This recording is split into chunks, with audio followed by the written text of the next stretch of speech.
Halo semua, perkenalkan, nama saya Abdul Fattah Afif Ismail. Kali ini saya akan mempresentasikan tentang pemilihan portofolio. Pada kesempatan kali ini, saya akan membahas tentang yang pertama, apa itu portofolio? Yang kedua, konsep dasar pemilihan portofolio. Yang ketiga, model pemilihan portofolio menurut Markowitz. Dan yang keempat, investor bisa investasi dan meminjam dana bebas dari risiko. Nah, sekarang kita masuk apa itu portofolio. Portofolio adalah kumpulan saham atau aset lain yang dimiliki oleh pemodal, perorangan, atau sebuah lembaga. Portofolio menurut para ahli. Menurut Ardios, tujuan portofolio adalah mengurangi resiko dengan penganekaragaman kepemilikan efek. Portofolio secara harfiah memiliki sekumpulan surat-surat. Teori ini disebut teori portofolio karena mempunyai cara mengestimasikan dana ke dalam bentuk surat-surat berharga. Teori ini didasarkan pada kenyataan bahwa pemilik modal akan menginvestasikan uangnya ke dalam berbagai jenis surat berharga dengan tujuan mengurangi risiko yang harus ditanggung dan kemudian ingin mendatangkan penghasilan yang lebih di masa yang akan datang. Selanjutnya, menurut Usnan, mengatakan risiko dari portofolio yang didiversifikasikan secara baik tergantung pada risiko pasar dari masing-masing saham yang dimasukkan dalam portofolio tersebut.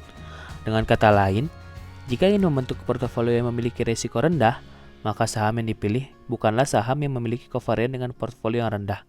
Kalau portofolio tersebut mewakili kesempatan investasi yang ada dengan proporsi sesuai dengan bobot investasi tersebut, maka portofolio tersebut disebut sebagai portofolio pasar.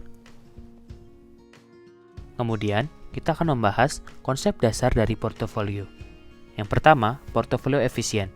Bisa diartikan sebagai portofolio yang bisa memberikan return maksimal pada tingkat resiko tertentu atau portofolio yang bisa memberikan resiko minimal pada return tertentu. Konsep dasar kedua yaitu adalah portofolio optimal. Merupakan portofolio yang dipilih seorang investor dari sekian banyak pilihan yang ada pada kumpulan portofolio efisien sesuai dengan preferensi terhadap tingkat return maupun resiko. Masuk ke konsep kedua, yaitu fungsi utilitas. Suatu fungsi matematis yang menunjukkan nilai dari semua alternatif pilihan yang ada. Fungsi utilitas menunjukkan preferensi seorang investor terhadap berbagai pilihan investasi dengan masing-masing resiko dan tingkat return yang diharapkan. Kemudian ada namanya kurva indifferent. Grafik yang menggambarkan fungsi utilitas. Kurva ini menggambarkan kumpulan portofolio dengan return yang diharapkan dan resikonya masing-masing. Titik-titik yang terletak sepanjang kurva ini menggambarkan return yang diharapkan dan resikonya yang akan memberikan utilitas yang sama bagi investor. Konsep selanjutnya adalah aset beresiko. Aset beresiko adalah aset-aset yang tingkat return aktualnya di masa depan masih mengandung ketidakpastian. Salah satu contoh dari aset beresiko adalah saham. Kemudian ada aset bebas beresiko. Merupakan aset yang tingkat returnnya di masa depan sudah bisa dipastikan pada saat ini dan ditunjukkan oleh varians return yang sama dengan 0. Salah satu contohnya adalah obligasi jangka panjang yang diterbitkan oleh pemerintah. Nah, sekarang kita akan membahas model portofolio Markowitz. Membentuk portofolio dengan model Markowitz lebih baik dibanding membentuk portofolio dengan pendekatan naif. Dengan menggunakan model Markowitz, investor bisa memanfaatkan semua informasi yang tersedia sebagai dasar pembentukan portofolio yang optimal. Selanjutnya adalah teori portofolio dengan model Markowitz didasari oleh 3 asumsi, yaitu 1. Periode investasi tunggal, misal 1 tahun. Yang kedua, tidak ada biaya transaksi. Dan yang ketiga, preferensi investor hanya berdasar pada return yang diharapkan dan risiko. Selanjutnya adalah memilih portofolio optimal. Dalam pendekatan Markowitz, pemilihan portofolio optimal didasarkan pada preferensi investor terhadap return yang diharapkan dan risiko masing-masing pilihan portofolio. Selanjutnya, dalam model portofolio Markowitz, ada yang dinamakan memilih kelas aset optimal.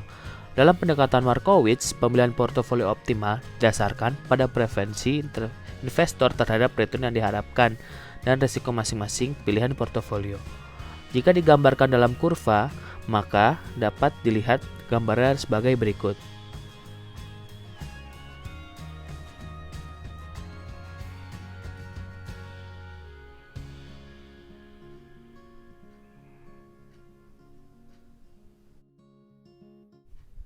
Selanjutnya, investor bisa menginvestasikan dan meminjam dana bebas risiko.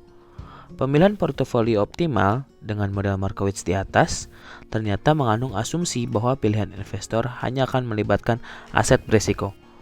Apa yang akan terjadi pada garis permukaan efisien jika investor mengkombinasikan pilihan portofolio pada permukaan efisien dan investasi pada aset bebas berisiko?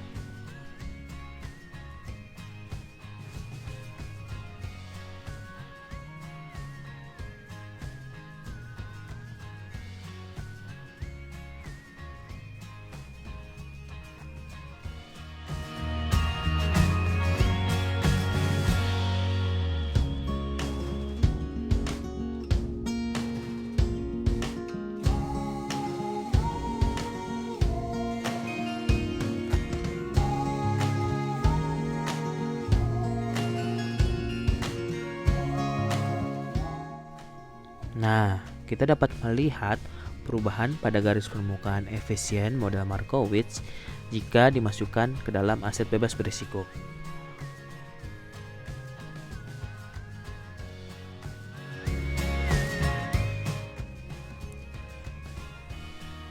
Nah, selanjutnya, investor bisa menginvestasikan dananya pada aset bebas risiko dengan dimasukkannya RF dalam model Markowitz. Dan jika portofolio optimal investor misalnya adalah pada titik L, maka permukaan efisiennya akan berubah membentuk garis lurus RF strip L. Dengan demikian, maka rumus untuk menghitung return yang diharapkan dan risiko portofolio tersebut akan berubah menjadi E dalam kurung RP sama dengan WRF RF plus dalam kurung 1 min WRF E dalam kurung RL, dan dapat dilihat contohnya di bawah.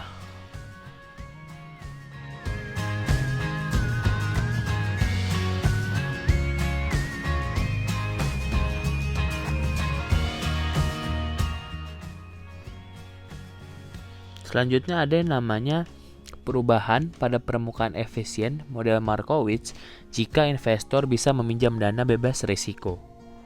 Dapat dilihat bentuk kurvanya adalah seperti ini.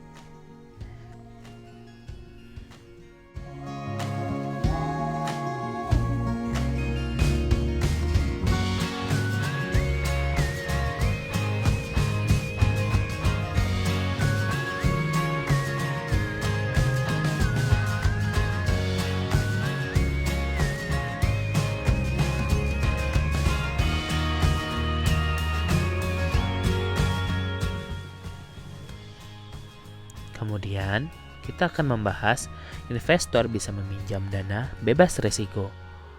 Dengan mencari tambahan dana yang berasal dari pinjaman bebas risiko, investor bisa menambah dana yang dimilikinya untuk kemudian diinvestasikan. Yang kedua, jika dana pinjaman tersebut digabungkan dengan dana yang dimiliki saat ini dan digunakan untuk investasi, investor akan mempunyai kemungkinan untuk mendapatkan return diharapkan dari investasi yang lebih tinggi dari sebelumnya.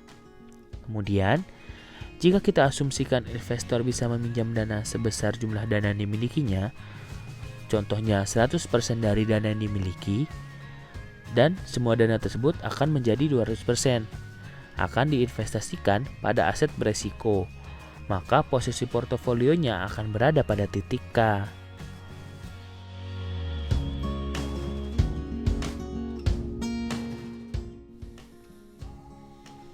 Setelah itu, investor bisa meminjam dana bebas risiko. Dengan penjelasan yang sebelumnya, maka rumus untuk menghitung return yang diharapkan dan risiko portofolio tersebut akan berubah menjadi yang bisa kita lihat di layar.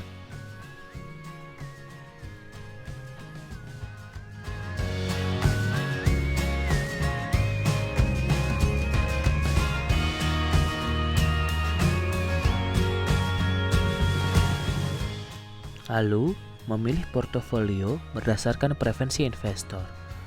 Dalam memilih portofolio, Investor akan mendasarkan pemilihannya pada preferensi terhadap return yang diharapkan dan risiko yang bersedia ditanggung investor. Semakin konservatif seorang investor, semakin enggan dia menanggung risiko pilihan portofolionya. Akan semakin mendekati aset bebas risiko atau titik RF. Semakin agresif seorang investor, berarti dia semakin berani. Dia menanggung risiko sehingga pilihan portofolionya akan semakin mendekati portofolio pada aset berisiko. Pilihan investor nantinya akan berada pada titik persinggungan antara kurva utilitas investor dengan garis permukaan efisien.